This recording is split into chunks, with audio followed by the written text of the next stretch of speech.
நேற்று காலை நடைபெற்ற அந்த அசம்பாவித சம்பவத்தால் பாதிக்கப்பட்ட மருத்துவர் பாலாஜி தீவிர சிகிச்சைக்கு பிறகு தற்போது நலமுடன் உள்ளார்.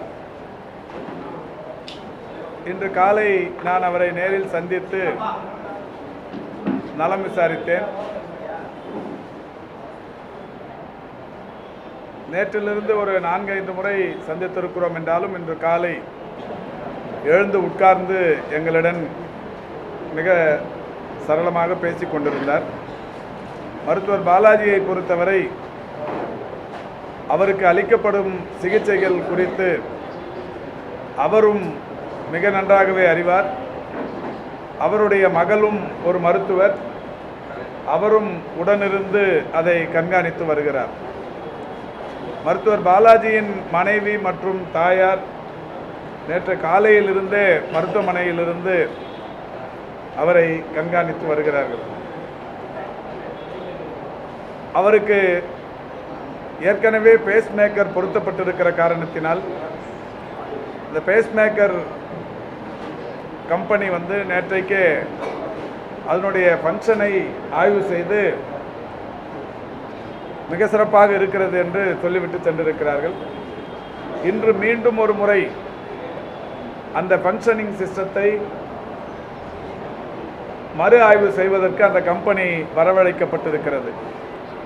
அவர்களும் அவருக்கு பொருத்தப்பட்டிருக்கிற பேஸ்மேக்கர் குறித்து ஆய்வுகள் மேற்கொள்ளவிருக்கிறார்கள். அதைத் தொடர்ந்து இன்று மதியத்திற்கு பிறகு தீவிர சிகிச்சை பிரிவில் இருக்கிற மருத்துவர் பாலாஜி தனி அறைக்கு மாற்றப்படவிருக்கிறார்.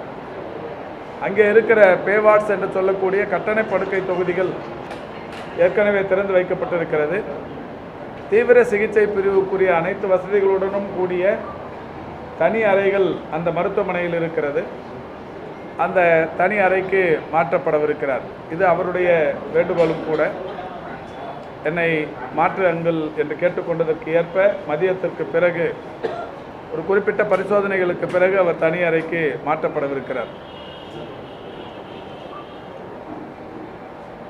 அந்த சம்பவத்தில் ஈடுபட்ட விக்னேஷ் என்கின்ற இளைஞரை நேற்றைக்கு மருத்துவமனையில் பணியாற்றி கொண்டிருந்த காவலர்களே பிடித்து காவல்துறையினரிடத்தில் ஒப்படைத்ததை அனைவரும் அறிவீர்கள். அவரின் மீது காவல்துறை கடுமையான சட்டப்பிரிவுகளின் கீழ் வழக்கு தொடுத்திருக்கிறது. ஒரு 7 பிரிவுகளின் கீழ் அவர் மீது வழக்கு தொடுக்கப்பட்டிருக்கிறது.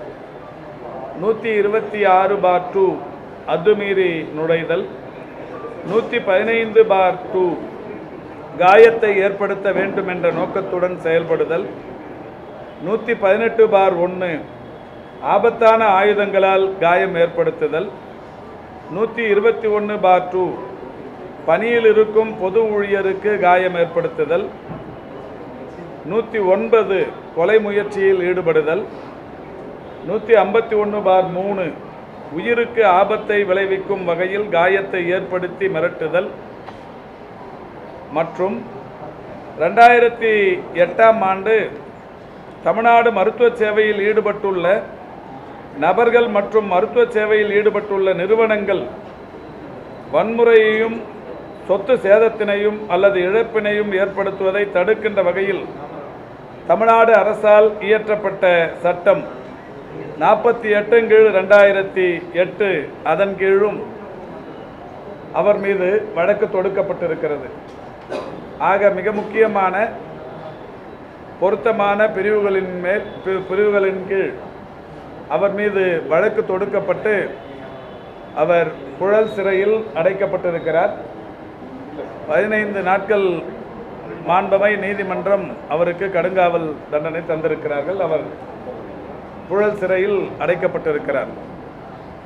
இந்த நிலையில் மக்கள் நல்வாழ்வுத்துறையின் சார்பில் மாண்புமிகு தமிழ்நாட்டின் முதலமைச்சர் அவருடைய அறிவுறுத்தலோடு ஏற்கனவே மேற்கு வங்கம் போன்ற மாநிலங்களில் நடைபெற்ற சம்பவங்களை ஒட்டி தமிழ்நாட்டின் மருத்துவ கட்டமைப்புக்கு என்னவெல்லாம் புதிய சீர்திருத்தங்களை செய்திட வேண்டும் என்று மாண்புமிகு முதல்வர் அவர்களுடைய வலியுறுத்தலுக்கு ஏற்ப தலைமைச் செயலாளர் கடந்த ஆகஸ்ட் திங்கள் 19ஆம் தேதி ஒரு உயர் அலுவலர்களுடனான கூட்டம் ஒன்றை நடத்தி மருத்துவமனைகளின் பாதுகாப்பு ஏற்பாடுகள் குறித்து பல்வேறு முடிவுகளை எடுத்தார்கள்.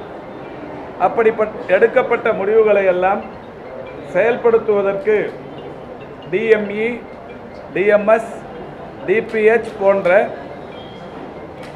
அலுவலர்களுக்கு தகுந்த உத்தரவுகளும் பிறப்பிக்கப்பட்டிருக்கிறது. அதன் அடிப்படையில் பிறப்பிக்கப்பட்ட 1-2 உத்தரவுகளை உங்கள் முன்னால் சொல்லுகிறேன். அனைத்து அரசு மருத்துவக் கல்லூரி மருத்துவமனை மற்றும் இதர அரசு மருத்துவமனைகளில் காவல் மற்றும் சுகாதாரத்துறை இணைந்து பாதுகாப்பு குறித்து கூட்டு தணிக்கை நடத்தப்பட வேண்டும் என்று சொல்லப்பட்டிருக்கிறது. மருத்துவமனைகளில் நிறுவப்பட்டுள்ள அனைத்து சிசிடிவி கேமராக்களும் செயல்படுவதை உறுதி செய்ய வேண்டும் என்றும் அதனுடைய காட்சிகள் தொடர்ந்து கண்காணிக்கப்பட வேண்டும் என்றும் அறிவுறுத்தப்பட்டிருக்கிறது. மருத்துவமனைகளில் தேவையான வெளிச்சம் மற்றும் விளக்குகள் உள்ளனவா என்பதை உறுதி செய்திட வேண்டும் என்றும் அறிவுறுத்தப்பட்டிருக்கிறது. அரசு மருத்துவமனைகளில் ஒப்பந்த முறையில் பணிபுரியும் பணியாளர்களின் வருகை பதிவேடு பயோமெட்ரிக் சிஸ்டத்தின் மூலம் பராமரிக்கப்பட வேண்டும் என்றும் அறிவுறுத்தப்பட்டிருக்கிறது. அரசு மருத்துவக் கல்லூரி மருத்துவமனைகளில் புறக்காவல் நிலையம் மற்றும் காவல் ரோந்து பணிகள் முறையாக அமைக்கப்பட வேண்டும் என்றும் சொல்லப்பட்டிருக்கிறது. அனைத்து மருத்துவர்கள் மற்றும் மருத்துவ பணி சார்ந்த பணியாளர்கள் காவல் உதவி என்கிற செயலியை அவர்கள் கைபேசிகளில் பதிவிறக்கம் செய்து கொள்ள வேண்டும் என்றும் சொல்லப்பட்டிருக்கிறது. அதன் அடிப்படையில் இன்றைக்கு பல்வேறு மாற்றங்கள் படிப்படியாக மேற்கொள்ளப்பட்டு வருகிறது. குறிப்பாக மருத்துவமனைகளுக்கு வருகிற நோயாளர்களுடன் வருகிற பார்வையாளர்களுக்கு அடையாள அட்டைகள் தரும் பணியை செய்வோம் என்கின்ற வகையில் அன்றைக்கு உறுதி மேற்கொள்ளப்பட்டது. அந்த வகையில் பரீட்சார்த்த ரீதியாக கடந்த அக்டோபர் திங்கள் 8ஆம் தேதி மாண்புமிகு முதல்வர் அவர்களுடைய வழிகாட்டுதலின்படி என்னால் ராஜீவ்காந்தி அரசு மருத்துவமனையில் ஒரு 4 நிறங்களை கொண்ட கையில் கட்டிக்கொள்ளுகிற ஒரு டேக் அறிமுகப்படுத்தப்பட்டு இது நடைமுறையில் இருக்கிறது. பச்சை நிறத்திலான இந்த டேக் சர்ஜிக்கல் சூப்பர் ஸ்பெஷாலிட்டி மருத்துவ சேவை பெறுபவர்களுக்கு அவர்களுடன் வருகிற பார்வையாளர்களுக்கு கட்டப்படுகிற டேக் ஆகும். இந்த சிகப்பு நிறத்திலான இந்த டேகை பொறுத்தவரை தீவிர சிகிச்சை பிரிவில் அனுமதிக்கப்பட்டிருக்கிற நோயாளர்களுடன் வருகிறவர்களுக்கு கட்டப்படுகிற டேக் ஆகும். இந்த மஞ்சள் நிறத்திலான இந்த டேகை பொறுத்தவரை சூப்பர் ஸ்பெஷாலிட்டி என்கின்ற வகையில் அந்த நோயாளர்களுடன் வருகிற பார்வையாளர்களுக்கு கட்டப்படுகிற டேக் ஆகும். இந்த நீல நிறத்தை பொறுத்தவரை ஜெனரல் அதாவது பொது மருத்துவத்திற்கு வருகிற நோயாளர்களுடன் வரும் பார்வையாளர்களுக்கு கட்டப்படுகிற டேக் ஆகும்.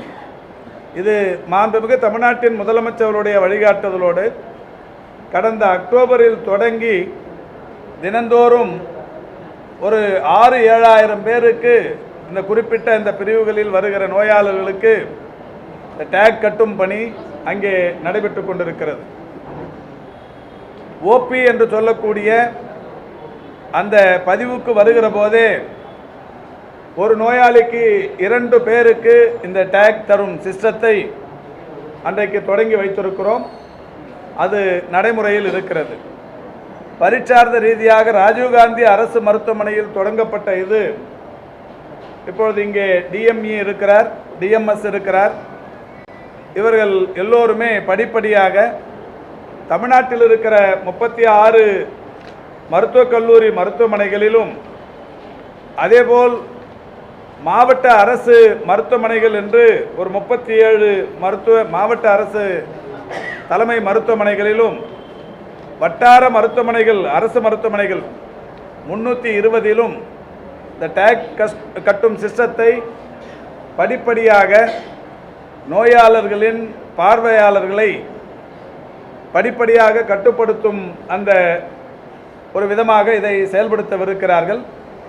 இது குறித்து அவர்கள் ஏற்கனவே சம்பந்தப்பட்ட ஜேடி டிடி போன்ற அலுவலர்களுடன் இது சம்பந்தமாக பேசிக் கொண்டிருக்கிறார்கள். அந்த காரியம் நடைபெற்று கொண்டிருக்கிறது. இந்த நிலையில் நேற்றைக்கு ஒரு 11க்கும் மேற்பட்ட அனைத்து அரசு மருத்துவர்களும் செவிலியர்களும் உள்ளடக்கி இருக்கிற சங்கங்களுடனான ஒரு கூட்டம் நடத்தப்பட்டது. இந்த கூட்டத்தில் நானும் நம்முடைய காவல்துறையின் உயர் அலுவலர்கள் ஏடிஜிபி ஜேசி போன்ற உயர் அலுவலர்களும் இந்த துறையின் செயலாளர் அதேபோல் NHM MD DPH DMS DME போன்ற உயர் அலுவலர்களும் நேற்றைக்கு கலந்து கொண்டார்கள். அந்த வகையில் அந்த சங்கத்தின் அனைத்து அரசு மருத்துவ சங்கங்களும் 4 மணிக்கு சந்திக்க வேண்டும் என்றவுடன் அனைவருமே வந்திருந்தார்கள். அவர்களுடன் கலந்து பேசப்பட்டது. நடைபெற்ற சம்பவம் குறித்து பெரிய அளவிலான வருத்தம் அனைவருக்கும் இருப்பது பகிர்ந்து கொள்ளப்பட்டது. அந்த வகையில் அவர்களும் அரசு எடுத்து வருகிற நடவடிக்கைகளுக்கு திருப்தி தெரிவித்தார்கள். அந்த வகையில் இன்றைக்கு அனைத்து சங்கங்களும் மிக சிறப்பாக ஒத்துழைத்து தமிழ்நாட்டில் இந்த மருத்துவ சேவை பெரிய அளவில் பாதிக்கப்படாமல் இருப்பதற்குரிய நடவடிக்கைகளை எடுத்து வருகிறார்கள். அரசோடு இணைந்து அரசு மருத்துவர்களும் அரசு மருத்துவ கட்டமைப்பு சிறப்பாக இருக்க வேண்டும் என்பதில் மாறுபட்ட கருத்துக்குரியவர்களாக யாரும் இல்லை.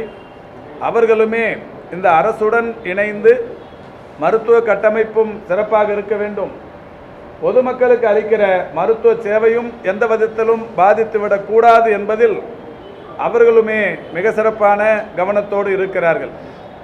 அந்த வகையில் தொடர்ந்து இன்று காலை நான் நம்முடைய பல்வேறு தமிழ்நாட்டில் இருக்கிற மருத்துவக் கல்லூரி மருத்துவமனைகளுக்கு தொலைபேசியில் தொடர்பு கொண்டு மருத்துவ சேவை எப்படி வழங்கப்பட்டு வருகிறது என்கின்ற விஷயத்தை தொடர்ந்து கேட்டறிந்து வருகிறேன். எல்லா இடங்களிலும் கவன ஈர்ப்பாக இது போன்ற பாதிப்பு, ஒரு மருத்துவருக்கு ஏற்பட்ட பாதிப்பு கவன ஈர்ப்பாக இதை நாங்கள் பொதுமக்களுக்கு கொண்டு போய் சேர்த்திட வேண்டும் என்கின்ற வகையில் அடையாளமாக இந்த ஒரு சில நிகழ்வுகள் நடைபெற்று கொண்டிருக்கிறதே தவிர மருத்துவ சேவை பாதிப்பில் கொஞ்சமும் அவர்கள் குறைவு ஏற்படுத்திடவில்லை. எல்லா இடங்களிலும் இந்த மருத்துவ சேவை பாதிப்பு இல்லாமல் நடைபெற்று கொண்டிருக்கிறது. அதற்காக சம்பந்தப்பட்ட அரசு மருத்துவர்கள் மற்றும் செவிலியர்கள் சங்க நிர்வாகிகளுக்கு துறையின் சார்பில் நன்றியினை தெரிவித்துக் கொள்கிறோம். நேற்றைக்கு மாலை நம்முடைய மாண்புமிகு தமிழ்நாட்டின் முதலமைச்சர் கூட டாக்டர் பாலாஜி அவர்களுடன் தொலைபேசியில் தொடர்பு கொண்டு அவர் உடல் நலத்தை விசாரித்தார்கள். அப்பொழுது டாக்டர் பாலாஜி மிகுந்த மகிழ்ச்சியோடு சொன்னது, இந்த மருத்துவமனையில் ஏற்கனவே நான் உயிர் காப்பாற்றப்பட்டிருக்கிறேன், என் தந்தைக்கும் இந்த மருத்துவமனை உயிர் காப்பாற்றி இன்றைக்கு அவர் நடக்கிற சூழலை ஏற்படுத்தி இருக்கிறது. எனக்கு இன்னமும் 5 ஆண்டுகள் அந்த பணியில் இருக்கும் வாய்ப்பு இருக்கிறது. இந்த 5 ஆண்டுகளும் இந்த கலைஞர் மருத்துவமனையிலேயே எனக்கு வாய்ப்பு கிடைத்தால் மகிழ்ச்சியாக இருக்கும், மிக சிறப்பான சேவை செய்வதற்கு இது எனக்கு ஒரு வாய்ப்பாக இருக்கும் என்கின்ற வகையில் மாண்புமிகு முதல்வரிடத்தில் தன்னுடைய கருத்தை தெரிவித்திருக்கிறார்.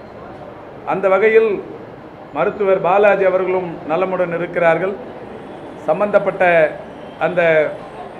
இந்த பாதிப்பை ஏற்படுத்திய நபரும் தீவிரமாக தண்டிப்பதற்குரிய நடவடிக்கைகளை காவல்துறை செய்து கொண்டிருக்கிறது. மருத்துவர்கள் வந்து ஒர்க் ப்ரெஷர் இருக்கும், அவங்களுக்கு இந்த மாதிரி பல்வேறு பேஷண்ட் வந்து தெரிஞ்சிருப்பாங்க. இவங்களுக்கு வந்து இவர் எக்யூட்டான டாக்டர், எக்ஸ்பீரியன்ஸான டாக்டர்னாலும் பரவாயில்ல. மறுபடியுமே பல டாக்டர் அன்னைக்கு போராட்டத்தப்ப பார்க்கும்போது ஒருத்தர் என்ன கேட்குறாங்கன்னா, எங்கள் சேஃப்டிக்காக லைசன்ஸ் கன் கூட வேணும், அந்த மாதிரிலாம் பேச ஆரம்பிக்கிறாங்க. அப்போ வந்து இப்போ வந்து இந்த மருத்துவர்களுக்கான வேற அவங்களுக்கு மன அழுத்தத்தை போகிற மாதிரி ஏதாவது நடவடிக்கை எடுக்க போகிறோம். அதாவது நேற்றைக்கு நிகழ்வை பொறுத்தவரை நான் தொடர்ந்து ஒரு 7-8 முறை இதை சொல்லிவிட்டேன். மீண்டும் மீண்டும் அதே பதிவு செய்து கொண்டிருந்தால் நன்றாக இருக்காது என்பதும் என்னுடைய கருத்து. அந்த சம்பந்தப்பட்டவனை பொறுத்தவரை அந்த மருத்துவமனைக்கு ஒரு 6 மாத காலமாக தன்னுடைய தாயார் சிகிச்சைக்கு உடன் வந்த பார்வையாளர். அந்த வகையில் அந்த மருத்துவமனையில் இருக்கிற அனைவருமே அவனுக்கு பழக்கப்பட்டவர்களாக இருந்திருக்கிறார். எனவே காலையில் அவன் மருத்துவமனைக்கு வருகிற போது அவரை யாரும் தடுப்பதோ அல்லது எங்கே போகிறாய் என்று கேட்பதோ இயலாத நிலை. இவர் ஏற்கனவே அந்த மருத்துவமனையில் பார்வையாளராக இருந்ததால் யாரும் கண்டுகொள்ளவில்லை. அதனால் இந்த அசம்பாவிதம் ஏற்பட்டிருக்கிறது. இதுவும் கூட தவிர்க்கப்பட வேண்டிய ஒன்று. இது நடந்துவிட்டது. இனிமேல் இது மாதிரி நடக்காமல் இருப்பதற்கு அனைத்து அந்த மாவட்ட தலைமை மருத்துவர்களுக்கும் அனைவருக்குமே அறிவுறுத்தல்கள் விடுக்கப்பட்டிருக்கிறது. நானும் கூட இங்கு இன்னும் ஒரு மணி நேரம் இங்கு இருந்து விட்டு 36 மருத்துவக் கல்லூரி மருத்துவமனைகளையும் ஆய்வு செய்து இதற்கு பிறகு டிபிஹெச்சில் அந்த மாவட்ட அளவிலான டிடிஸ் என்று சொல்லக்கூடிய அலுவலர்களுடன் ஒரு கூட்டம் நடைபெற்று கொண்டிருக்கிறது. அந்த கூட்டத்தில் பங்கேற்று அவர்களுடனும் பேசவிருக்கிறேன். இப்படி தொடர்ச்சியாக நம்முடைய மருத்துவர்களின் பாதுகாப்பு என்பது 100% உறுதிப்படுத்துவதற்குரிய நடவடிக்கைகள் ஏற்கனவே மேற்கொள்ளப்பட்டிருக்கிறது. நேற்றைக்கு அந்த கூட்டத்தில் மருத்துவர்களின் கோரிக்கைகளில் ஒன்றாக கூட இந்த மெட்டல் டிடெக்டர், இந்த பேக் ஸ்கேனர் போன்ற கருவிகள் இருந்தால் நன்றாக இருக்கும் என்று சொல்லப்பட்டது. மாண்புமிகு தமிழ்நாட்டின் முதலமைச்சர் அவருடைய வழிகாட்டுதலோடு 1-2 இடங்களில் ஒரு பைலட் பேசிக்கில் இது சாத்தியம், அதனுடைய சாத்தியக்கூறுகள் குறித்து ஆராய்வதற்கு ஒரு 1-2 இடங்களில் வைப்பதற்கு இன்றைக்கு முடிவெடுக்கப்பட்டிருக்கிறது. எந்த மருத்துவமனையில் எப்பொழுது நிறுவப்படும் என்பது மிக விரைவில் அறிவிக்கப்படும். அது என்னென்னா, ஒவ்வொரு மருத்துவமனையிலும் வருகிற அந்த நோயாளர்களின் எண்ணிக்கை அபரிதமாக வளர்ந்து கொண்டிருக்கிறது. அரசு மருத்துவ சேவையை பொதுமக்கள் அதிகம் நாடத் தொடங்கி இருக்கிறார். நான் நேற்றைக்கு கூட சொன்னேன், ராஜீவ்காந்தி அரசு மருத்துவமனையில் 2021 மேவுக்கு முன்னால் 6000 பேர் 6500 பேர் வந்தது. இன்றைக்கு 12000த்திற்கும் மேற்பட்டவர்கள் தினந்தோறும் வருகிறார். நேற்றைக்கு முன்தினம் நான் கோவைக்கு சென்றிருந்தேன். அங்கே கேட்டபோது 2021 மேவுக்கு முன்னால் 3000 பேர் வந்து கொண்டிருந்தவர்கள் இன்றைக்கு 4500 பேர் வருகிறார். இப்படித்தான் மதுரையிலும் திருச்சியிலும் எல்லா இடங்களிலும். எனவே இவ்வளவு பெரிய கூட்டம் காலை 9 மணிக்கு தொடங்கி 1 மணிக்குள்ளாக அந்த ஓபி முடிக்க வேண்டும். இவ்வளவு பேரையும் ஒரு ஸ்கேனர், ஒரு மெட்டல் டிடெக்டர் பெரிய அளவில் அதாவது எப்படி அந்த சாத்தியக்கூறுகள் குறித்து ஆராய வேண்டும். இது எங்கேயாவது 1-2 இடங்களில் முதலில் வைத்து அது பரிச்சார்ந்த ரீதியாக அதில் கிடைக்கிற நன்மைகளை ஒட்டி மற்ற இடங்களுக்கு விரிவுபடுத்துவதற்குரிய நடவடிக்கைகள் மேற்கொள்ளப்படும். நீங்கள்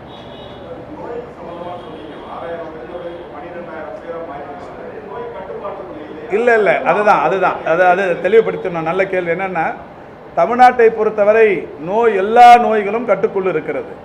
ஆனால் இதில் ஒரு மகிழ்ச்சி என்னன்னா, இதற்கு முன்னால் தனியார் மருத்துவ சேவையில் இருந்தவர்கள் அரசு மருத்துவ சேவையை விரும்பி வருகிறார்கள். இப்போ அரசு மருத்துவமனைகளுக்கு இந்த எண்ணிக்கை கூடியிருப்பதற்கு காரணம் அரசு மருத்துவமனைகளின் மேல் நம்பிக்கை கூடியிருக்கிறது, கட்டமைப்பு பெருகி இருக்கிறது, மருத்துவர்களின் சேவை அதிகரித்திருக்கிறது. அதனால் இப்போ அந்த எண்ணிக்கை கூடியிருக்கிறது. இதையும் தாண்டி ராஜீவ்காந்தி அரசு மருத்துவமனையில் மட்டுமே கட்டண படுக்கை தொகுதிகள், பே வார்ட்ஸ் இருந்தது. இப்போ ஒரு 15க்கும் மேற்பட்ட இடங்களில் நடுத்தர வர்க்கத்தினரும் ஓரளவுக்கு உயர் வருவாய் பிரிவினரும் கூட அந்த வசதியை, அரசு மருத்துவ சேவையை பயன்படுத்திக் கொள்வதற்குரிய வசதியாக தனித்தனி அறைகள், படுக்கை, அந்த ஒரு பே வார்ட்ஸ் என்று சொல்லக்கூடிய கட்டண படுக்கை தொகுதிகள் எல்லா மருத்துவமனைகளிலும் தொடங்கி வைத்துக் வந்து கொண்டிருக்கிறோம். வருகிற 17ஆம் தேதி நான் நெல்லையில் இருக்கிற மருத்துவக் கல்லூரி மருத்துவமனைக்கு சென்று தொடங்கி வைக்கவிருக்கிறேன். ஏற்கனவே சேலத்தில் தொடங்கி வைத்திருக்கிறேன், கோவையில் தொடங்கி வைத்தேன், மதுரையில் தொடங்கி வைத்தேன். இப்படி பல ஊர்களில் தொடங்கி வைக்கப்பட்டு வருகிறது. இதெல்லாம் ஒரு காரணம்.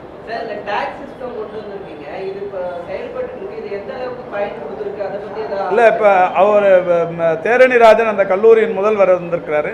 மிக சிறப்பான பயன்பாட்டில் இருக்கிறது. இதுக்கு முன்னாடிலாம் வந்து ஒரு பேஷண்ட்டுக்கு 8 பேர் 10 பேர் அதாவது அனுமதிக்கப்பட்டிருக்கிற உறவினரின் உடல் நலத்தில் அக்கறை கொண்டு ஆர்வம் கொண்டு அதிக அளவில் கூடுவது, அதில் அதையும் கூட பெருசாக தப்பு சொல்லிட முடியாது. என்றால் அங்கே மற்றவர்களுக்கு அந்த பணிச்சுமை மற்றவர்களுடைய பணியை பாதிக்க விடக்கூடாது என்பதால் தான் இந்த ரெஸ்ட்ரிக்ஷன்.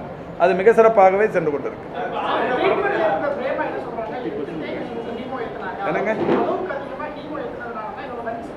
அதாவது இல்லை அதாவது இப்போ நீங்கள் மருத்துவர் இல்லை, மருத்துவர் பாலாஜி மிக சிறந்த ஆன்காலஜி மருத்துவர். ஏற்கனவே ஓமந்தூராரில் 7-8 ஆண்டு காலம் மிக சிறப்பாக பணியாற்றியவர். அவருடைய ப்ரீவியஸ் ரெக்கார்ட்ஸ்லாம் பார்த்தீங்கன்னா நல்ல சிறந்த மருத்துவர். எந்த மருத்துவரும் அந்த அவங்களுடைய மனசாட்சிக்கு விரோதமாக அவங்களுடைய மருத்துவ முறையை செய்ய மாட்டார். அதுவும் அரசு மருத்துவமனை என்றாலே வெளியில் ஒரு சின்ன தப்பான அபிப்பிராயம் என்னென்னா அரசு மருத்துவமனையை சரியாக பார்க்க மாட்டாங்க. அந்த மாதிரியான எண்ணம் கடந்த காலங்களில் வளர்ந்தது. அதை குறைப்பதற்குத்தான் மாண்புமிகு தமிழ்நாட்டின் முதலமைச்சர்களுடைய வழிகாட்டுதலோடு இப்போ நிறைய விஷயங்களை பண்ணி நிற்கிறோம். அதனால் மருத்துவத்தில் எந்த விதமான தவறும் இல்லை என்பதை மருத்துவர்கள் உறுதியாக சொல்லுகிறார். இப்போ பாதிக்கப்பட்டவங்க இது அதாவது கேன்சர் ட்ரீட்மெண்ட்டு அது இப்போது அட்வான்ஸ் ஸ்டேஜின்னு சொல்லி நேற்றுக்கு அதனுடைய இயக்குனர் பார்த்தசாரதி பத்திரிகையாளரிடத்தில் 2-3 தடவை சொல்லிட்டார். அது அட்வான்ஸ் ஸ்டேஜில் வந்து யாராலையும் ஒன்றும் பண்ணிட முடியாது. ஆனாலும் அது தன்னுடைய தாய் பாதுகாக்கப்பட்டிருக்க வேண்டும், தாய் வந்து காப்பாற்றப்பட வேண்டும் என்கின்ற அந்த வெறியில் இது பண்ணப்பட்ட ஒரு விஷயம். அது தவறு, கண்டிக்கத்தக்கது. அதனால தான் அவர் தண்டிக்கப்பட்டிருக்கிறார். ஆனால் அதில் மருத்துவத்தில் குறை என்பது அது முற்றிய கேன்சருக்கு போய் இதை வந்து யார் நினச்சாலும் ஒன்றும் பண்ணிட முடியாது. இதை வந்து நம்ம டைல்யூட் பண்ணிட வேணாம்.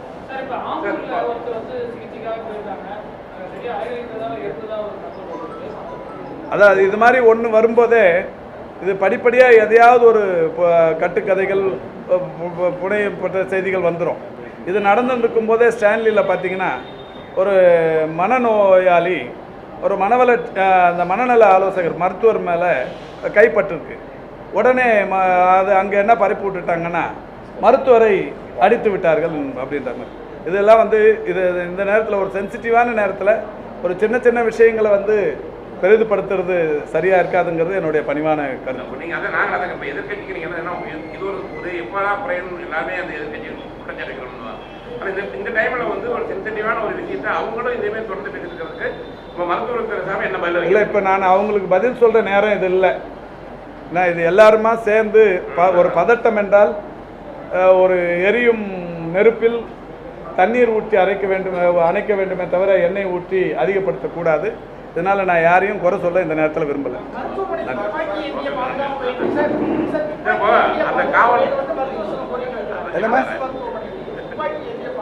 அதில் இப்போ அதெல்லாம் நேற்று பேசியிருக்கு, அந்த சங்கங்கள் பேசியிருக்காங்க, ஏடிஜிபி அதுக்கு பதிலும் சொல்லியிருக்காங்க. இல்லை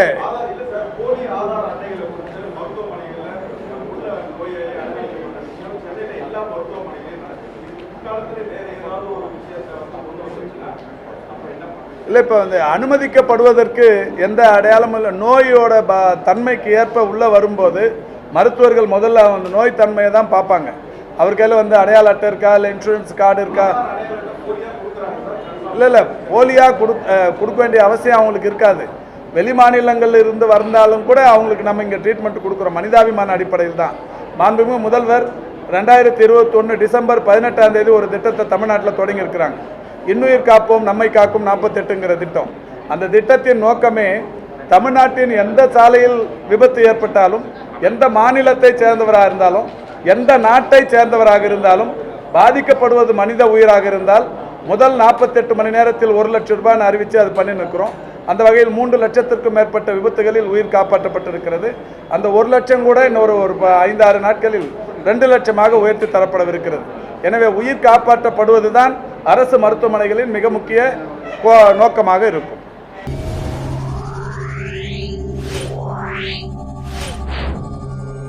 Yeah.